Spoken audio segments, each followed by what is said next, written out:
دنیا میں کوئی بھی انسان خصوصاً مسلمان اس کی کوشش یہ ہونی چاہیے کہ میں نے اللہ رب العالمین کو راضی کرنا ہے. یہ اللہ رب العالمین کی رضا جس بندہ مومن اور مسلمان کو حاصل ہو جائے وہ بندہ دنیا میں بھی کامیاب ہے اور اخروی لحاظ سے بھی وہ بندہ کامیاب ہو جائے گا. اور اللہ کے رسول صلی اللہ علیہ وسلم کے فرمان کے مطابق جنت اور جنت کی تمام نعمتوں میں سب سے بڑی نعمت وہ اللہ رب العالمین کی رضا ہوگی کہ جب اللہ جنتیوں سے کہیں گے کہ میرے بندو آج میں تم پہ راضی ہوں, کبھی بھی میں تمہارے ساتھ ناراض نہیں ہوگا. تو اگر کوئی انسان دنیا میں اللہ کو ناراض کر کے اپنی زندگی گزارتا ہے, اللہ کے حکموں کی پرواہ نہیں کرتا, اپنی من مانی کرتے ہوئے زندگی گزارے, اللہ کو راضی نہیں کرتا, تو یاد رکھیے قرآن مجید کی روح سے ایسا انسان سب سے بدترین انسان ہے جس نے اللہ کو راضی نہیں کیا. اور قرآن مجید میں اللہ رب العالمین فرما رہے ہیں فَإِنَّ اللَّهَ لَا يَرْضَىٰ عَنِ الْقَوْمِ الْفَاسِقِينَ, جو فاسق, نافرمان, گناہگار ہر وقت معصیت میں اللہ کی نافرمانی میں لگے ہیں, شریعت کی مخالفت میں لگے ہوئے ہیں, اللہ رب العالمین ایسے بندوں سے راضی نہیں ہوتے. اللہ کن سے راضی ہے؟ پھر آگے اللہ رب العالمین نے صحابہ کرام رضوان اللہ علیہ مجمعین ان کا ذکر کیا, اور جو صحابہ کے پیروکار ہیں ان کے نقش قدم پر چلنے والے ہیں. اللہ رب العالمین فرماتے ہیں کہ میں اپنے پیغمبر کے اصحاب سے والذین اتبعوہم, اور جو ان کے پیروکار ہیں میں اللہ ان کے ساتھ راضی ہوں. اور اسی طرح اللہ رب العالمین نے قرآن مجید کے اس پارے میں 11ویں پارے کی جو ہم تفسیر بیان کر رہے ہیں, تو یہاں اللہ رب العالمین نے ایک چیز یہ بھی ذکر کی ہے کہ کسی بھی قوم اور معاشرے کے اندر اگر انسان وہ اپنے آپ کو خوبصورت بنانا چاہتا ہے تو وہ اس کی خوبصورتی اس کے کردار کی وجہ سے بنتی ہے. اگر انسان کردار کا اچھا ہے وہ معاشرے میں اچھا بن کر ابھرے گا. اگر انسان کردار کا اچھا ہے وہ اپنی قوم اور خاندان کے اندر بھی اچھا بن کر ابھرے گا. اگر انسان کا کردار اچھا نہیں ہے, نہ وہ معاشرے کے لحاظ سے اچھا ہے, نہ وہ خاندانی لحاظ سے اچھا ہے, نہ وہ اپنی ذات کے لحاظ سے اچھا ہے, اس لیے انسان کو اپنے کردار پر خصوصی توجہ دینی چاہیے. کہ کردار ہوتا کیا ہے کہ انسان کا اخلاق اچھا ہو, لوگوں کے ساتھ لین دین کے معاملات اچھے ہوں, تو یہ انسان کا کردار ہے جو اس کا کردار بولتا ہے, جو اس کے مرنے کے بعد بھی بولتا ہے. اگر انسان اچھی زندگی گزار کے جاتا ہے لوگوں کی زبانوں پر اس کا ذکر خیر بعد میں بھی موجود رہتا ہے, اور لوگ اگر کسی انسان کے مرنے پر اس کے متعلق خیر کے الفاظ کہتے ہیں,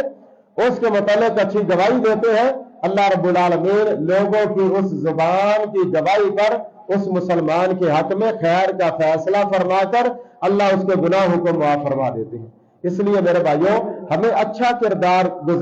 رکھتے ہوئے اپنی زندگی جو ہے اس معاشرے کے اندر گزارنے کی کوشش کرنی چاہیے, تاکہ جب تک زندہ ہیں لوگ ہمیں اچھا سمجھ کر ہمیں دیکھیں تو اچھا سمجھیں, اور جب ہم دنیا سے چلے جائیں لوگ پھر بھی ہمارے جانے کے بعد اچھے الفاظ میں ہمارا ذکر خیر کرتے رہے. اور اسی طرح اللہ رب العالمین نے اس بارے میں ایک یہ بھی ذکر کیا ہے کہ کوئی بھی چیز جس کی بنیاد فساد پہ رکھی جاتی ہے, بنیاد ہی فساد ہے, جھگڑا ہے, چاہے وہ مسجد ہی کیوں نہ ہو, اس کا نتیجہ ذلت اور رسوائی کے سوا کچھ بھی نہیں ہے. اللہ رب العالمین نے یہاں پر مسجد زرار کا ذکر کیا ہے کہ مسجد زرار جو منافقین نے بنائی تھی مسلمانوں کے خلاف, انہوں نے اپنا ایک اڈا قائم کیا تھا کہ یہاں پر ہم اپنے پلان کیا کریں گے مسلمانوں کے خلاف, جو ہم نے تدبیریں کرنی ہے یہاں پر بیٹھ کر ہم کریں گے. وہ مسجد زرار انہوں نے اس لیے قائم کی, لیکن اللہ رب العالمین نے اپنے پیغمبر کو وحی کے ذریعے اطلاع فرما دی تھی, کیونکہ منافق اللہ کے رسول صلی اللہ علیہ وسلم کے پاس آئے تھے کہ ہم نے مسجد بنائی ہے, جو لوگ دور ہے ان کو دور جانا پڑتا ہے, وہ ادھر ہی نماز پڑھ لیں گے, آپ ایک دفعہ آ کر ہماری مسجد میں 2 رکعتیں نماز پڑھ دیں. اللہ کے رسول صلی اللہ علیہ وسلم نے فرمایا تھا کہ میں جہاد کے لیے نکل چکا ہوں, اب جس وقت مدینے واپس آؤں گا آ کر تمہاری مسجد میں 2 رکعتیں نماز پڑھوں گا, لیکن اللہ رب العالمین نے وحی کے ذریعے اپنے پیارے نبی کو پہلے اطلاع دے دی کہ اس مسجد میں آپ نے نماز نہیں پڑھنی، لا تقم فیہ ابدا، اس مسجد میں آپ نے کبھی بھی نہیں جانا، نہ اس مسجد میں جا کر نماز پڑھنی ہے۔ تو جس چیز کی بنیاد فساد ہی پہ رکھی جاتی ہے میرے بھائیوں، ایسی چیز کا انجام اچھا نہیں ہوتا، انجام ذلت و رسوائی ہوتا ہے۔ اور اسی طرح اللہ کے رسول صلی اللہ علیہ وسلم کی امت کے ساتھ جو محبت ہے، شفقت ہے، ہمدردی ہے، آپ امت کے کتنے خیر خواہ ہیں، اللہ رب العالمین نے سورہ توبہ کے آخر میں اس کا بھی ذکر فرمایا، لَقَدْ جَاءَكُمْ رَسُولٌ مِّنْ أَنفُسِكُمْ عَزِيزٌ عَلَيْهِ مَا عَنِتُّمْ حَرِيصٌ عَلَيْكُمْ بِالْمُؤْمِنِينَ رَؤُوفٌ رَحِيمٌ۔ فرمایا کہ جو پیغمبر میں نے تمہاری طرف بھیجا ہے وہ تمہاری نیکی کے متعلق بڑا حریص ہے، تمہارے فائدے کے متعلق بڑا حریص ہے، مومنوں کے متعلق خیر کی بڑی امیدیں رکھتا ہے، اور اگر کسی مسلمان کا، کسی مومن کا کوئی نقصان ہوتا ہے پیغمبر کو بڑا شاق پہنچتا ہے۔ یہ اللہ کے رسول صلی اللہ علیہ وسلم کی امت کے ساتھ محبت ہے، امت کے ساتھ ہمدردی اور پیار ہے، آپ امت کے ساتھ کتنے خیر خواہ ہیں، اللہ رب العالمین نے یہاں پر اس کا بھی ذکر فرمایا۔ اسی طرح آگے سورہ یونس ہے، سورہ یونس میں اللہ رب العالمین نے بندہ مومنوں کے لیے ذکر کیا کہ ایک بندہ مومن کے لیے سب سے زیادہ شوق اللہ کی ملاقات کا اور اللہ کے دیدار کا ہونا چاہیے، کہ میں نے اپنے مالک کے ساتھ ملاقات کرنی ہے، میں نے اللہ رب العالمین کا دیدار کرنا ہے۔ یہ سب سے زیادہ شوق ایک مسلمان کے دل کے اندر یہ تڑپ ہونی چاہیے، اور اللہ رب العالمین نے ذکر کیا ان الذین لا یرجون لقاءنا